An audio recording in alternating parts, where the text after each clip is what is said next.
আসসালামু আলাইকুম দর্শক, জয়পুরহাটের ছেলের কচুর ভিউ ছাড়লেই ফরি এই যে দেখেন কচুর পাতা। অনেক ভাইরা বলে যে রেজা ভাই মূলা খাই, তার মানে আমার কচু কুটকুটাই। তো ঢাকা থেকে আমার ভাই এসেছে শুধুমাত্র আমার কচু খাওয়া দেখে। তো ভাই এক কামড় খান তো, খেয়ে বলেন। ভাই খাবো ভাই? হ্যাঁ ভাই খান ভাই অবশ্যই ভয় লাগতেছে ভাই। অবশ্যই। এই দেখেন দর্শক, তো আমি খাইতেছি, তো আমি ঢাকা থেকে আসছি। কেটে কেটেই খাবা আমার সাথে, হাত তুলো। হ্যাঁ সত্য বলবেন ভাই, সত্য বলবেন। ভাই কচু না আর কিছু, এটা আমি তো খাইতেছি মনে হয় কিশোর। এই অনেক মিষ্টি ভাই, সুস্বাদ।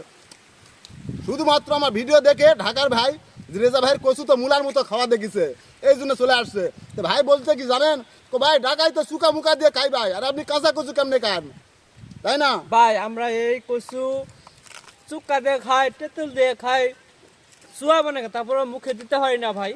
তো আজকে সত্যি ওনার কাছে এসে আমি বাস্তব প্রমাণটা পাইলাম। ও আসলে সত্য।